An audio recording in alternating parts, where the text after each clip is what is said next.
Video को start करने से पहले अगर आपने अभी तक चैनल को सब्सक्राइब नहीं करा है तो साथियों पहले चैनल को सब्सक्राइब कर लीजिए और साथ में इस बेल आइकन की घंटी को ज़रूर क्लिक करिएगा साथियों, जिससे आपको टाइम टू टाइम नोटिफिकेशन मिलते रहेंगे।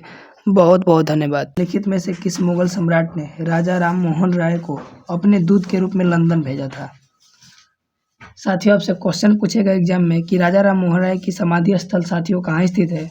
तो ब्रिस्टल जो कि इंग्लैंड में पड़ता है साथियों, वहाँ स्थित है। इंपॉर्टेंट क्वेश्चन और ऐसे क्वेश्चन बार बार एग्जाम में पूछे जाते हैं।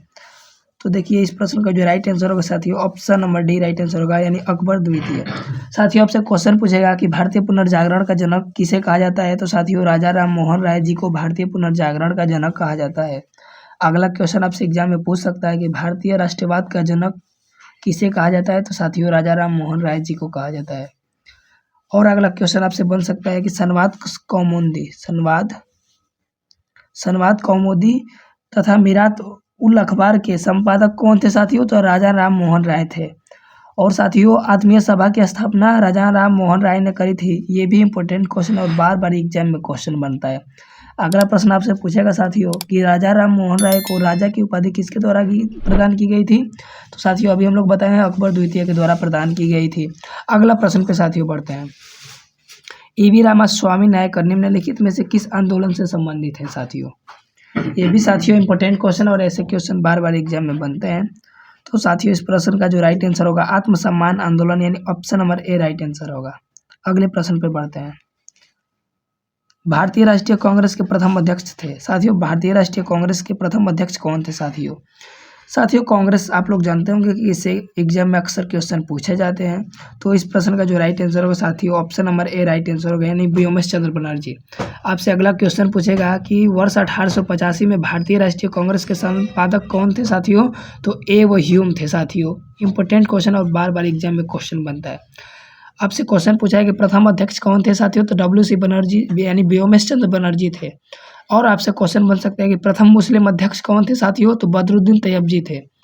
अगला क्वेश्चन बनेगा प्रथम अंग्रेज अध्यक्ष कौन था? तो जॉर्ज लो। प्रथम महिला अध्यक्ष कौन थी साथियों? Annie Besant. और प्रथम भारतीय महिला अध्यक्ष के बारे में बात करी जाए साथियों तो सरोजनी नायडू। इंपॉर्टेंट क्वेश्चन और बार बार ये एग्जाम में क्वेश्चन बनता है साथियों, तो आप लोग को इतना याद रखना है। अगले प्रश्न पे साथियों बढ़ते हैं। और देखिए एक इम्पोर्टेंट फैक्ट और बता दूं साथियों कि जो भारतीय राष्ट्रीय कांग्रेस का प्रथम अधिवेशन साथियों पुणे में आयोजित होना था साथियों, लेकिन उस समय प्लेग एक बीमारी थी साथियों, उसके फैल जाने के कारण जो है यह पुणे से साथियों कहाँ किया गया था साथियों? तो साथियों पुणे से साथियों बम्बई में करा गया था, मुंबई में। इंपॉर्टेंट क्वेश्चन बार बार एग्जाम में क्वेश्चन बनता है। अगले प्रश्न की ओर साथियों बढ़ते हैं। नेताजी सुभाष चंद्र बोस ने निम्नलिखित दलों में से किसकी स्थापना की थी साथियों? तो आप लोग मेरे प्यारे भाई जानते होंगे कि फॉरवर्ड ब्लॉक का साथियों संस्थापक कौन थे? तो राजा राम मोहन राय जी साथियों, sorry for that, Netaji Subhash Chandra Bose ji थे। और आपसे क्वेश्चन ये साथियों पूछेगा कि भारतीय राष्ट्रीय कांग्रेस के जो साथियों त्रिपुरा अधिवेशन की अध्यक्षता किसने करी थी साथियों? तो साथियों सुभाष चंद्र बोस जो है हरिपुरा अधिवेशन के अध्यक्ष थे। इंपॉर्टेंट क्वेश्चन और बार बार ये क्वेश्चन बनता है साथियों। और साथियों 1938 में ये भारतीय राष्ट्रीय कांग्रेस के अध्यक्ष थे और 1939 में इन्होंने साथियों फॉरवर्ड ब्लॉक की स्थापना करी थी साथियों। इंपॉर्टेंट क्वेश्चन और बार बार ये क्वेश्चन एग्जाम में पूछा जाता है। अगले प्रश्न पे बढ़ते हैं साथियों। प्रसिद्ध पुस्तक आनंद मठ के लेखक कौन थे साथियों? तो साथियों आनंद मठ के लेखक के बारे में बात करी जाए मेरे प्यारे भाई तो ये बंकिम चंद्र चट्टोपाध्याय, यानी option number B right answer होगा साथियों। सरोजनी नायडू का आप लोग जानते होंगे साथियों। और देखिए रविंद्रनाथ टैगोर के बारे में भाई कौन नहीं जानता है साथियों कि इन्होंने जलियांवाला बाग हत्याकांड के विरोध में जो है साथियों सर की उपाधि वापस लौट आई थी साथियों। इंपॉर्टेंट क्वेश्चन और साथियों क्वेश्चन ये बार बार एग्जाम में पूछे जाते हैं। अगले प्रश्न पे साथियों बढ़ते हैं। स्वदेशी बहिष्कार आंदोलन किससे संबंधित है साथियों? ये इंपॉर्टेंट क्वेश्चन और बार बार ये क्वेश्चन साथियों एग्जाम में पूछे जाते हैं, इसलिए आप लोग को ये याद रखना बिल्कुल ही आवश्यक है साथियों। तो देखिए इसके बारे में बात करी जाए मेरे प्यारे भाई तो बंगाल विभाजन जो है साथियों वो कब हुआ था? आपसे क्वेश्चन पूछेगा साथियों। तो 1905 में बंगाल विभाजन हुआ था। किसके समय में हुआ था साथियों? ये भी क्वेश्चन बनता है मेरे प्यारे भाई। तो लॉर्ड कर्जन उस समय भारत का साथियों वायसराय था। इंपॉर्टेंट क्वेश्चन है और बार बार ये क्वेश्चन पूछता है साथियों कि उस समय भारत का वायसराय कौन था? तो लॉर्ड कर्जन साथियों था। इंपॉर्टेंट क्वेश्चन और बार बार ये क्वेश्चन पूछता है। अगला क्वेश्चन आपसे पूछेगा कि बंगाल विभाजन की घोषणा साथियों कब हुई थी? तो 16 अक्टूबर 1905। कब हुई थी साथियों? 16 अक्टूबर 16 अक्टूबर 1905 को साथियों बंगाल विभाजन की घोषणा हुई थी। इंपॉर्टेंट क्वेश्चन है, आप लोग को ये याद रखना है साथियों।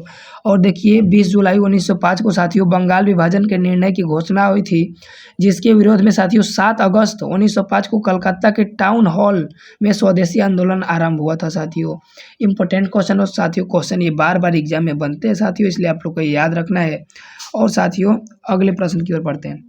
आप सब लोग जानते होंगे साथियों कि 1947 में जो है साथियों हम लोग का जो देश है साथियों वो स्वतंत्र हुआ था। 1921 में साथियों 1922 में असहयोग आंदोलन स्थगित हुआ था साथियों। अगले प्रश्न की ओर बढ़ते हैं मेरे प्यारे भाई। 1857 ईस्वी के विद्रोह के समय भारत का गवर्नर जनरल कौन था? मेरे प्यारे भाई इंपॉर्टेंट क्वेश्चन और साथियों ये क्वेश्चन एग्जाम में बार बार पूछे जाते हैं मेरे प्यारे भाई, इसलिए मैं इस क्वेश्चन को इसमें इंक्लूड करा हूँ साथियों। तो देखिए उस समय भारत का वायसराय कौन था? तो साथियों लॉर्ड कैनिंग। कौन थे मेरे प्यारे भाई? Lord Canning. साथियों ये बहुत बार एग्जाम में क्वेश्चन पूछा है साथियों कि 1857 ईस्वी के विद्रोह के समय भारत का वायसराय कौन था? तो लॉर्ड कैनिंग, यानी option number C right answer होगा साथियों। और आपसे क्वेश्चन अगला पूछेगा कि 1857 ईस्वी की क्रांति सर्वप्रथम कहाँ से प्रारंभ हुई थी मेरे प्यारे भाई? तो साथियों मेरठ से। कब से? मेरठ से। और 10 मई से। कब? 10 मई 1857 से। 10 मई 1857 से साथियों यह क्रांति स्टार्ट हुई थी। इंपॉर्टेंट क्वेश्चन और बार बार ये क्वेश्चन पूछता है। अगला क्वेश्चन आपसे पूछेगा साथियों कि 34वीं रेजिमेंट के सिपाही मंगल पांडे ने किस स्थान पर विद्रोह किया था साथियों? तो बैरकपुर छावनी, जो कि कहाँ पड़ता है मेरे प्यारे भाई? तो पश्चिम बंगाल में पड़ता है। अगला क्वेश्चन आपसे बार बार एग्जाम में क्वेश्चन बनता है कि 1857 ईस्वी के विद्रोह के समय ब्रिटिश प्रधानमंत्री कौन था? तो पामस्टन था। इंपॉर्टेंट है मेरे प्यारे भाई और क्वेश्चन ये बार बार पूछे जाते हैं, इसलिए आप लोग। और देखिए तात्कालिक कारण क्या था साथियों इस विद्रोह का? तो साथियों एनफील्ड राइफल में चर्बी वाले कारतूसों का प्रयोग। अगले प्रश्न की ओर बढ़ते हैं मेरे प्यारे भाई। अगला प्रश्न है साथियों, डॉक्टर BR अम्बेडकर भारत के किस राज्य से संविधान सभा के अध्यक्ष चुने गए थे साथियों? ये भी मेरे प्यारे भाई इंपॉर्टेंट क्वेश्चन और ये भी क्वेश्चन बार बार एग्जाम में पूछे जाते हैं। तो साथियों पश्चिम बंगाल, यानी option number C right answer होगा। अगले प्रश्न की ओर बढ़ते हैं। भारतीय संविधान सभा के प्रथम दिन के अधिवेशन की अध्यक्षता किसने करी थी? तो साथियों इस प्रश्न का जो राइट आंसर होगा, सबसे बूढ़ा व्यक्ति कौन थे मेरे प्यारे भाई? तो कौन थे मेरे प्यारे भाई? सोचिए आप लोग। तो साथियों डॉक्टर सच्चिदानंद सिन्हा, यानी ऑप्शन नंबर डी के साथ राइट आंसर होगा। अगले प्रश्न की ओर मेरे प्यारे भाई बढ़ते हैं। भारत के संविधान का निर्माता किसे माना जाता है? सोचिए आप लोग। आप सब लोग जानते होंगे मेरे प्यारे भाई कि BR अम्बेडकर जी को साथियों भारत का संविधान निर्माता माना जाता है, यानी option number B right answer होगा। अगले प्रश्न की ओर बढ़ते हैं। संविधान पांडुलेखन समिति का निम्न में से कौन सदस्य नहीं था साथियों? नहीं था साथियों, घुमा देता है प्रश्न। तो साथियों जवाहरलाल नेहरू जी थे, वो साथियों नहीं थे, यानी ऑप्शन नंबर साथियों option number D right answer होगा। अगले प्रश्न की ओर बढ़ते हैं मेरे प्यारे भाई। भारत संविधान कब लागू हुआ था? आप सब लोग मेरे प्यारे भाई जानते होंगे कि भारत का जो संविधान है साथियों वो 26 जनवरी 1950 को लागू हुआ था। इंपॉर्टेंट क्वेश्चन है साथियों और ये क्वेश्चन बार बार एग्जाम में पूछता है। अगले प्रश्न की ओर साथियों बढ़ते हैं। तो साथियों वीडियो कैसा लगा कमेंट बॉक्स में बताइएगा। Thanks for watching. जय हिंद।